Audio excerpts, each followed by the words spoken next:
warahmatullahi wabarakatuh. Halo teman-teman, pada video kali ini saya akan menjelaskan mengenai tutorial dari uji asumsi klasik. Nah, sekarang saya akan memberikan pembahasan mengenai uji asumsi klasik. Uji asumsi klasik adalah analisis yang dilakukan untuk menilai apakah di dalam sebuah model regresi linear ordinary least square atau OLS terdapat masalah-masalah asumsi klasik. Nah, asumsi klasik ini adalah syarat-syarat yang harus dipenuhi pada model regresi linear OLS agar model tersebut menjadi valid sebagai alat penduga. Nah, tujuan pengujian asumsi klasik ini adalah untuk memberikan kepastian bahwa persamaan regresi yang didapatkan memiliki ketepatan dalam estimasi, tidak bias dan konsisten. Regresi linear OLS adalah sebuah model regresi linear dengan metode perhitungan kuadrat terkecil atau yang di dalam bahasa Inggris disebut dengan istilah ordinary least square. Nah, di dalam model regresi ini ada beberapa syarat yang harus dipenuhi agar model peramalan yang dibuat menjadi valid sebagai alat peramalan. Oke, sekarang kita langsung masuk ke tutorialnya. Di sini saya sudah menyiapkan data Excel dengan 100 responden. Nah, kemudian kita lihat nih datanya. Ini data yang sudah saya siapkan di Excel. Kita akan masuk ke SPSS-nya. Nah, tadi saya sudah buka SPSS-nya. Kemudian kita klik variable view. Kemudian kita ketik Y.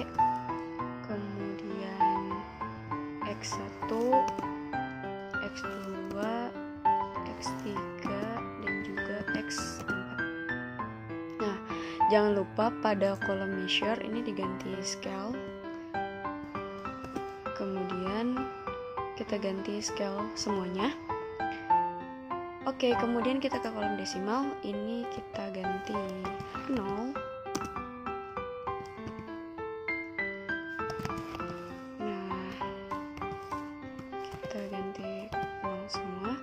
Nah, setelah seperti ini, kemudian kita mau ambil datanya ke data view ya. Kita ambil datanya dari Excel yang sudah kita siapkan tadi. Kita copy datanya semuanya sampai bawah. Oke, kita copy, kemudian kita masuk ke aplikasi SPSS-nya. Kemudian kita paste.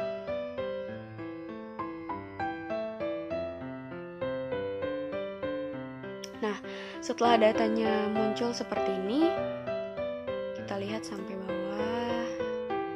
Nah, datanya sudah muncul semua ya. Kemudian kita ke analyze, kemudian ke regression, kemudian kita pilih linear. Kemudian akan muncul dialog seperti ini. Kita masukkan di dependent Y-nya di sini. Kemudian ini kita blok dulu sampai bawah. Kemudian kita masukkan X1 sampai X4-nya di sini. Satu lagi di sini. Kemudian kita klik plots. Kemudian yang atas kita pilih sheet.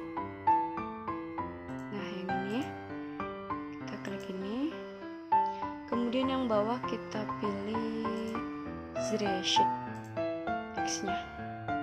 Oke, setelah itu kita checklist histogram dan juga normal probability plot. Kemudian klik continue. Kemudian kita klik OK.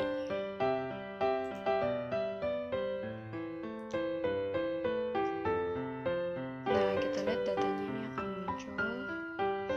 Kita tunggu sebentar. Nah, datanya ini akan muncul seperti ini. Kita lihat di situ. Nah, kita bisa lihat di sini bahwa grafik histogramnya seperti ini, dimana berdasarkan gambar grafik tersebut dapat ditarik kesimpulan bahwa data berdistribusi normal. Hal ini dapat dilihat dari grafik histogram yang memberikan pola distribusi yang melenceng ke kanan atau membentuk pola seperti lonceng gitu. Jadi datanya ini berdistribusi normal. Oke, kita lihat data yang selanjutnya, yaitu nih, kita lihat di sini ada grafik p-plot gitu. Kita bisa lihat di grafik tersebut, berdasarkan gambar grafik p-plot di atas dapat ditarik kesimpulan bahwa data berdistribusi normal. Hal ini dapat dilihat dari titik-titik yang ada pada grafik p-plot mengikuti dan mendekati garis diagonalnya gitu. Jadi, uji normalitas dengan menggunakan grafik histogram dan juga grafik p-plot dapat menyesatkan peneliti apabila kurang hati-hati dalam menafsirkan output grafik yang dihasilkan. Oleh karena itu, uji normalitas dengan menggunakan grafik perlu didukung dengan uji normalitas Kolmogorov-Smirnov untuk lebih meyakinkan lagi kebenaran uji grafik histogram dan juga grafik p-plot. Oke, selanjutnya kita akan melakukan uji Kolmogorov-Smirnov. Langkahnya bersama, kita pakai data Excel yang sudah kita masukkan ke SPSS yang datanya sudah kita siapkan di Excel tadi. Nah, sekarang kita langsung pilih Analyze, kemudian kita pilih Regression, kemudian kita pilih Linear. Kita klik terlebih dahulu Y-nya di sini, kemudian X1 sampai X4-nya di sini. Kemudian kita ke Save. Kemudian kita di residual, kita pilih yang paling atas yang unstandard. Kemudian kita pilih Continue. Kemudian kita klik OK.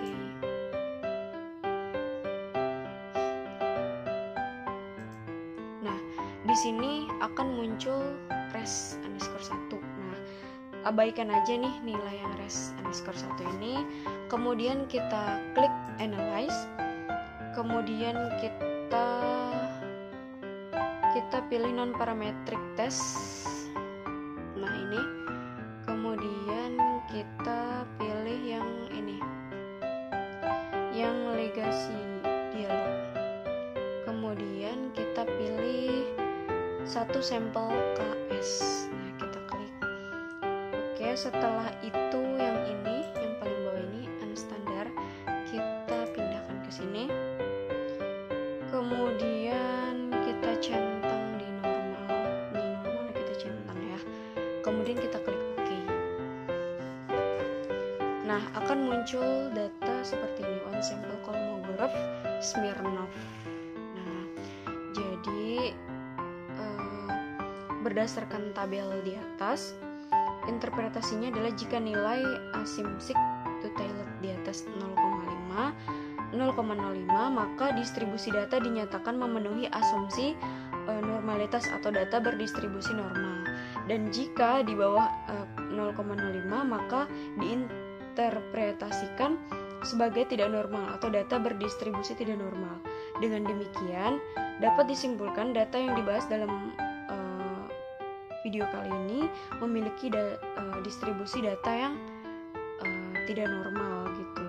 Untuk mengatasi masalah ini, ada treatment yang bisa dilakukan, yaitu dengan melakukan transformasi data, salah satunya dalam bentuk logaritma natural untuk masing-masing variabel independen dan variabel dependennya. Oke, sekarang kita akan melakukan pengujian heteroskedastisitas. Jadi, pengujian ini adalah uji yang dilakukan untuk melihat adakah ketidaksamaan varian dari residual untuk semua pengamatan pada model regresi linear. Uji ini merupakan salah satu dari uji asumsi klasik yang harus dilakukan pada regresi linear.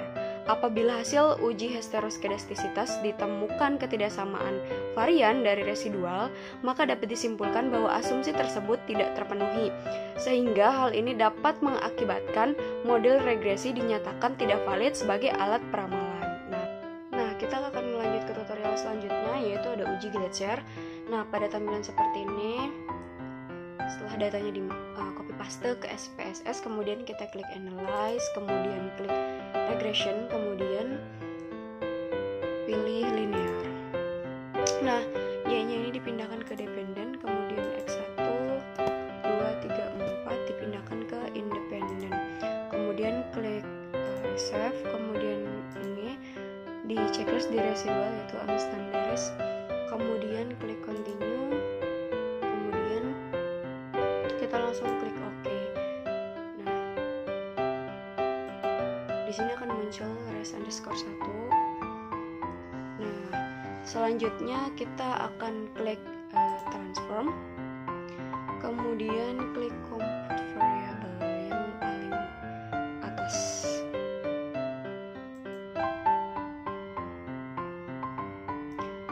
Nah, pada kolom target variable kita klik res2, kita ketik terus, kemudian di numeric expression kita ketik abs underscore res buka kurung res underscore 1. Nah, seperti ini. Kemudian kita langsung klik OK. Nah, setelah itu kita abaikan outputnya dulu. Nah, kita lihat di sini ada di data view ada variabel baru yaitu res2. Nah, ini datanya.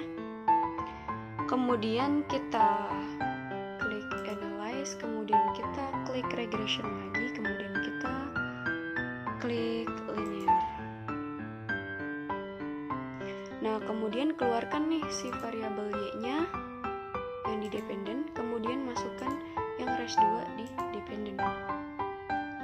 Oke, setelah itu kita klik OK. Nah, di sini akan menghasilkan outputnya sebagai berikut. Nah, kita lihat di coefficientnya. Nah, ini hasil outputnya seperti ini.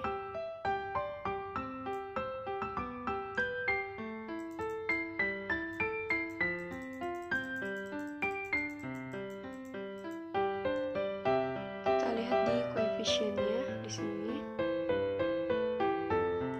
Nih, berdasarkan tabel tersebut, kesimpulannya adalah apabila nilai signifikan itu sendiri lebih besar daripada 0,05, maka tidak terjadi heteroskedastisitas gini. Nah, di sini kita akan melakukan uji scatter plot. Yang pertama kita klik analyze, kemudian klik regression, kemudian klik linear.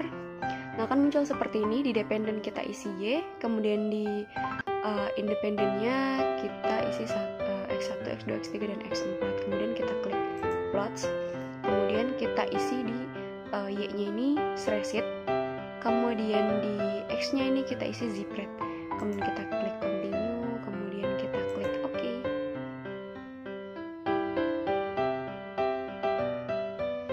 Nah, kita lihat outputnya di sini.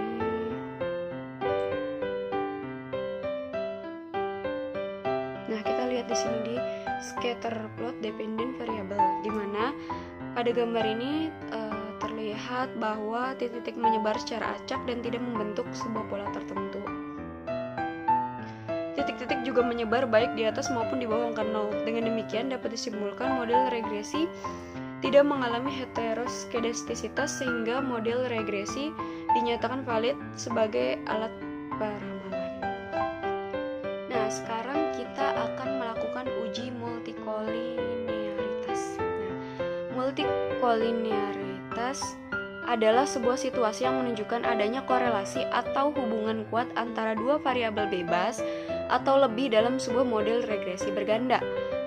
Multikolinearitas menggambarkan variabel independen mempengaruhi variabel dependen lainnya yang mengakibatkan model regresi tidak dapat dijadikan sebagai alat peramalan hasil penelitian. Uji multikolinearitas yang akan dibahas ini dengan melihat Pearson correlation antara variabel bebas dengan nilai fifth tolerance. Berikut caranya yang akan saya jelaskan di sini. Pertama, kita klik analyze, kemudian klik regression, kemudian kita klik linear. Nah, di dependennya ini kita masukkan y-nya, kemudian di independennya itu kita masukkan X1 sampai X4. Nah, kemudian kita klik statistik. Nah, di sini kita akan klik descriptives. Nah, di sini. Kemudian ini kita kemudian kita klik yang paling bawah, collinearity diagnostic. Nah, kita hapus ini. Nah, cuma dua ini aja yang di checklist. Nah, kemudian kita klik continue. Kita klik OK. Nah, akan muncul hasil output seperti ini. Nah, kita bisa lihat di sini.